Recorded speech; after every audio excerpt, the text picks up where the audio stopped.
Hello दोस्तों, एक बार फिर से स्वागत है आपका हमारे इस YouTube चैनल आजाद स्टडी ऐप पर। तो अपन रणथंभौर के चौहान पढ़ रहे थे। तो अब चौहान पढ़ने से पहले एक और चीज बताऊंगा मैं आपको, क्योंकि अब राजस्थान में क्या हो गया है कि अब चौहान तो चल ही रहा है रणथंभौर का। तो अब ऐसा समय आ गया है कि राजस्थान में अब साका और जौहरों का समय चालू हो गए, समय शुरू हो गए। तो अब मैं उन यानी साका और जौहर के बारे में आपको इस वीडियो में बताऊंगा। पहले ये एक वीडियो बना लेते हैं अपन साका और जौहर पर, उसके बाद आगे रणथंभौर के चौहान पढ़ेंगे, क्योंकि आगे मैंने आपको बता ही दिया कि साका और जौहरों का समय चालू हो गया। आमतौर पर ऐसा होता है कि भाई हिस्ट्री के स्टूडेंट के लिए सब नॉर्मल बात है, हिस्ट्री के स्टूडेंट के लिए ये सब नॉर्मल बातें हैं। कौन सी नॉर्मल है कि भाई सभी जानते हैं लगभग कि साका और जौहर क्या होता है, लेकिन जो अन्य पढ़ने वाले सब्जेक्ट के होते हैं, क्योंकि भाई हिस्ट्री तो लगभग पढ़नी पड़ती है, तो क्या होता है कि किसी को पता ही नहीं होता है। तो पढ़ाने वाला, जीके पढ़ाने वाला क्या सोचता है कि भाई सभी को पता है, ये सब नॉर्मल चीज है। तो वो क्या करेगा कि सीधा साका और जौहर नाम ले लेता है पढ़ाते वक्त और सीधा ही निकल जाता है। राजवंश पढ़ाता है, साका जौहर नाम लेता है और सीधा निकल जाता है। स्टूडेंट्स के लिए भी नॉर्मल मान लेता है और अपने आप के लिए भी नॉर्मली मान लेता है। तो आज हम इस वीडियो में थोड़ा सा विश्लेषण कर लेते हैं कि साका और जौहर क्या होता है, आखिर साका और जौहर क्या होता है, उसके बारे में अपन थोड़ा सा विश्लेषण कर देते हैं। अब मैं आपको बताता हूं साका क्या है। साका is a complete process. English आवे नहीं, इंग्लिश आती है भैया अपन को। साके में दो काम होते हैं, कौन कौन से? एक तो जौहर, दूसरा केसरिया। ठीक है, यानी जब ये दोनों काम पूरे हो जाते हैं साके में, ये दोनों काम पूरे होने पर ही साका पूर्ण कंप्लीट माना जाता है। ठीक है, अब केसरिया के बारे में अपन जानकारी लेते हैं कि ये केसरिया क्या है। आप बताओ केसरिया क्या है? केसरिया है क्या है? रंग। केसरिया क्या है? रंग है। किसका प्रतीक है? प्रतीक किसका है? बलिदान का। बलिदान का। केसरिया क्या है? रंग। प्रतीक किसका है? बलिदान का।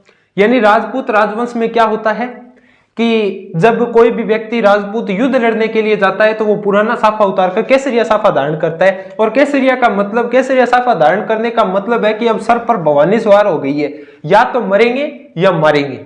ठीक है, यानी केसरिया है क्या? असलियत में केसरिया का अर्थ क्या है? केसरिया का अर्थ है यह है कि दुश्मन की सेना को जितनी हो सके उतनी ज्यादा हानि पहुंचाकर मरना ही केसरिया होता है। बात क्लियर? एक बार फिर से बता देता हूं। साके में दो चीजें होती हैं, कौन कौन सी? जौहर, केसरिया। केसरिया क्या है? रंग। प्रतीक किसका है? बलिदान का, यानी मरना। तो राजपूत राजवंश में क्या होता है कि राजपूत युद्ध लड़ने के लिए जाते समय तैयार होते हैं और तैयार होकर केसरिया साफा धारण करते हैं, अपना पुराना साफा उतारकर। और केसरिया का अर्थ है कि अब सर पर भवानी सवार हो गई है, या तो मरेंगे या मारेंगे। केसरिया का संपूर्ण अगर अपन अर्थ निकाले तो क्या होता है कि यानी दुश्मन सेना को जितनी ज्यादा हानि पहुंचाई जा सके उतनी ज्यादा हानि पहुंचाकर मरना ही क्या होता है? केसरिया।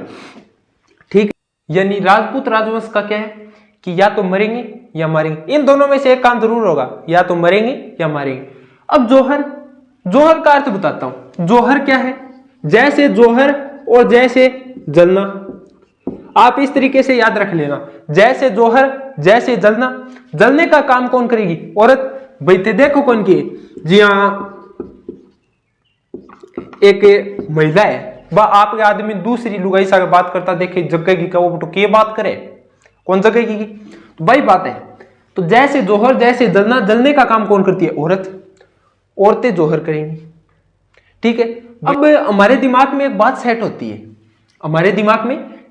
होती है, कि भाई औरतें हमेशा अग्नि में जलती है, महिलाएं हमेशा अग्नि में जलकर जल जौहर करती है, वो अग्नि जौहर करती है। ठीक है, तो भाई ऐसा भी होता है, कई बार ऐसा होता है कि टाइम ही ना मिले, ऐसा भी होता है कि टाइम ही ना मिले, तब जौहर कैसे करें? यानी रणथंभौर का जो पहला साका है, रणथंभौर का जो पहला साका हुआ है वो जल जोहर है, यानी पानी में कूदकर महिलाओं ने जान दिए, पानी में कूदकर महिलाओं ने जान दिए। तो ये कोई आम बात है, जोहर किसी भी प्रकार किया जा सकता है, लेकिन जोहर का अर्थ सिर्फ जलना ही नहीं होता। आपको एक ट्रिक बताइए मैंने कि जोहर जैसे जलना और जलने का काम कौन करती है? औरत। यानी जब युद्ध लड़ने के लिए, एक बात बताओ कि केसरिया पहले होता है या जोहर? हमारे माइंड में एक बात सेट होती है कि जोहर पहले होता है, कई बार जोहर बाद में भी हो जाता है। समझ में आ गई बात? कई बार जोहर बाद में भी हो जाता है। तो लेकिन ज्यादातर यही मिलता है अपने को इतिहास में कि भाई जोहर पहले हुआ है, केसरिया बाद में होता है। तो आप यही मानकर चलो। रणथंभौर का जो पहला साका है वो जल जोहर है। अब क्या होता है कि कई लोग जोहर और सती को एक ही मान लेते हैं कि जोहर और सती एक ही है। क्या होता है कि कई लोग जोहर और सती को एक ही मान लेते हैं। तो ये बात भी मैं आपकी दूर करूंगा, ये कंफ्यूजन भी मैं आपकी दूर करूंगा। अब जोहर मैंने आपको बताया भी था कि जोहर पहले होता है। देखो, हर महिला की ये इच्छा होती है कि वो सुहागन बने, यानी उनका पति जीवित रहे, उनके पति से पहले महिला मरे। ठीक है, तो जोहर पहले होगा। वैसे तो ये सिचुएशन पर डिपेंड होता है कि भाई पहले होगा या बाद में। तो एक बार की बात है कि चित्तौड़ का भाई ये जोहर कब होता है, यानी चित्तौड़ के तीसरे साके की बात है। चित्तौड़ के तीसरे साके की बात है कि उस साके में चित्तौड़ के दुर्ग को घेरा हुआ था। किसने? अकबर ने। अकबर की सेना थी 50,000 के लगभग, 50,000 के लगभग, और अंदर राजपूत कितने थे? 8,000। तो सभी को आड़ तो सामने दिखाई दे रही थी, क्योंकि 8,000 जो 50,000 से लड़ेंगे तो आड़ तो सीधी सीधी सामने दिखाई दे रही है कि सभी के सभी मरेंगे। ये तो कन्फर्म तय है, बात क्लियर। तो अब इसके बाद क्या होगा कि इन सबको पता था, तो सभी ने क्या किया कि एक रात्रि भोज लगाया, एक रात्रि भोज लगाया। एक रात्रि भोज लगाया। रात्रि भोज में सभी पुरुष सभी महिलाएं इकट्ठे हुए और भोजन किया।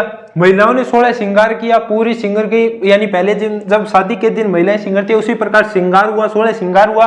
सभी महिलाएं सभी पुरुष सभी राजपूत इकट्ठे हुए और भोजन किया। दूसरे दिन सुबह पहले तो सभी महिलाओं ने जोहर किया, उसके बाद सभी राजपूत केसरिया करने के लिए बाहर अकबर की सेना से लड़ने के लिए चल दिए। तो वही भाई ये जोहर क्यों होता है? ये जोहर करते क्यों है? करते इसलिए क्योंकि भाई एक बात बता दूं, ये जो जोहर और साक्य हुए हैं वो सभी के सभी विदेशियों के समय हुए। विदेशियों के समय, विदेशियों के समय हुई है। सभी की सभी घटनाएं क्या हुई? विदेशियों के समय। भाई ये जो महिलाएं जोहर करती क्यों है? महिलाएं जलती क्यों है? तो जलती इसलिए ये सभी के सभी विदेशियों के समय हुई है।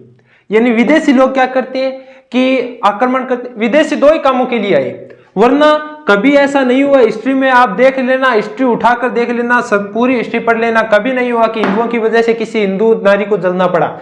ये सभी के सभी जो साक्य और जोहर हुए वो विदेशियों के समय हुए।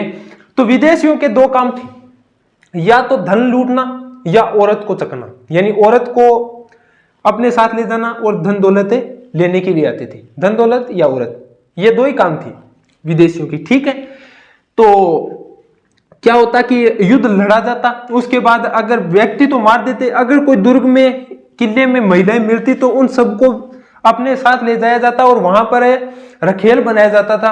और रखेल बनाने के बाद एक दरबार लगता था उनका नंगा। ठीक है, तो उस दरबार में उनकी बोली लगती थी और महिलाओं को बेचा जाता था।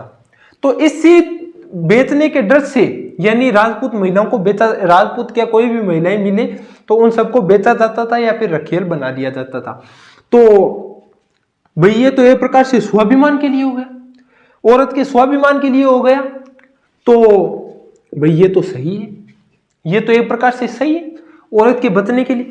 तब क्या हुआ कि ये एक रात्रि भोज किया इन लोगों ने, और पहले महिलाओं ने जोहर किया, अब पुरुष स्वतंत्र हो गए, कोई भी टेंशन नहीं रही, क्योंकि महिलाएं जल गई, उनके साथ जो जितने भी आभूषण से धन दौलत थे वो सभी के सभी नष्ट हो गए। अब पुरुष बिना टेंशन के लड़ेंगे बेफिक्र होकर, यानी अपने को मरना तो ही, लेकिन दुश्मन की सेना को बहुत ज्यादा क्षति पहुंचाकर मरना है। यह बातें कन्फर्म थी। बात क्लियर? अब मैं आप लोगों को जोहर और सती में क्या अंतर है वो बताता हूं। यानी ये जोहर क्या होता है कि महिलाओं की इज्जत बचाने के लिए होता था। अब जोहर और सती में अंतर बताता हूं कि जोहर और सती में अंतर क्या है, बात क्लियर होगी नहीं। अब जोहर और सती में आपको अंतर बताता हूं मैं। ये हो गया जोहर और ये हो गया अपना एक तरफ सती। क्लियर। जोहर तो जीवित पति के होगा, जीवित पति के होता है, और ये पति के मरने के बाद होता है। पति मरने के बाद सती होती है पत्नी, पति मरने के बाद। ये तो स्वेच्छा से होता है, यानी ये तो महिला अपनी इच्छा से करती है, लेकिन इसमें महिला की इच्छा नहीं पूछी जाती। इसमें महिला पर यह थोपा जाता है कि तुमको अपने पति के साथ जलना है, यानी महिला की बिना इच्छा के, बिना इच्छा के होता है। इसमें हजारों महिलाएं एक साथ जलती हैं, हजारों महिलाएं एक साथ जलती हैं, और इसमें एक ही महिला जलती है, एक ही महिला। बात क्लियर। यानी चित्तौड़ के तीसरे साके, एग्जांपल देता हूं इसका। चित्तौड़ के तीसरे साके में, यानी चित्तौड़ के पहले साके में तो 1600 रानियों ने जोहर किया, दूसरे साके में 1300 ने, और तीसरे साके में 700 रानियों ने जोहर किया। अब अगर कोई जोहर, यानी ये दो काम है, केसरिया और जोहर, अगर इन दोनों में से कोई काम, एक काम हो और एक काम नहीं हो, तो क्या माना जाएगा? उसे अर्धशाका बोला जाता है। उसे क्या बोला जाता है? अर्धशाका। बात समझ में आ गई? उसे क्या बोला जाता है? अर्धशाका। भाई अर्धशाका हुआ है क्या? जैसलमेर का अंतिम शाखा जो है वो आधा हुआ था। जैसलमेर का अंतिम शाखा आधा हुआ था। अब भाई अकेले महिलाएं जोहर करती है क्या? नहीं, बिल्कुल नहीं, पुरुष भी जोहर करते हैं। पुरुषों के जोहर को, यानी पुरुषों के जोहर को जम्मत बोला जाता है। पुरुषों के जोहर को क्या बोला जाता है? जम्मत। बात क्लियर होगी? पुरुषों के जोहर को क्या बोला जाता है? जम्मत। यानी मोटा राजा उदय सिंह के समय, मोटा राजा उदय सिंह के समय ब्राह्मणों और चारणों ने जोहर किया था। अब आगे बात आती है कि भाई मुस्लिम महिलाओं के जोहर का कहीं उल्लेख मिलता है क्या? हाँ, मिलता है। जब तैमूर ने बटनेर पर आक्रमण किया था तो उस समय मुस्लिम और हिंदू महिलाओं ने मिलकर जोहर किया था, तो मुस्लिम महिलाओं का जोहर का उल्लेख मिलता है। अब एक और शाखा आता है, कौन सा? खड़ाना शाखा। खड़ाना शाखा, ये कौन सा शाखा है? ये विश्नोई संप्रदाय का शाखा है। यानी विश्नोई समाज पर्यावरण रक्षार्थ हेतु जो बलिदान देते हैं उसे क्या बोला जाता है? खड़ाना शाखा। एक बार फिर से सुन लो, खड़ाना शाखा क्या है? कि विश्नोई समाज पर्यावरण रक्षार्थ जो बलिदान देते हैं उसे खड़ाना शाखा बोला जाता है। पुरुषों के जोहर को, यानी खड़ाना शाखा हो ही गया। अब पुरुषों के जोहर को जम्मत बोला जाता है। मुस्लिम महिलाओं के जोहर का उल्लेख वहां मिलता है जब तैमूर ने बटनेर पर आक्रमण किया, उस समय मुस्लिम और हिंदू महिलाओं ने साथ में जोहर किया था। ठीक है, तो अपना शाखा और जोहर वाला ये कंप्लीट हो गया टॉपिक। अब अपन रणथंभौर के चौहान चालू करेंगे, शुरू करेंगे। ठीक है, तो दोस्तों आज की वीडियो में इतना ही, मिलते हैं नेक्स्ट वीडियो में। धन्यवाद।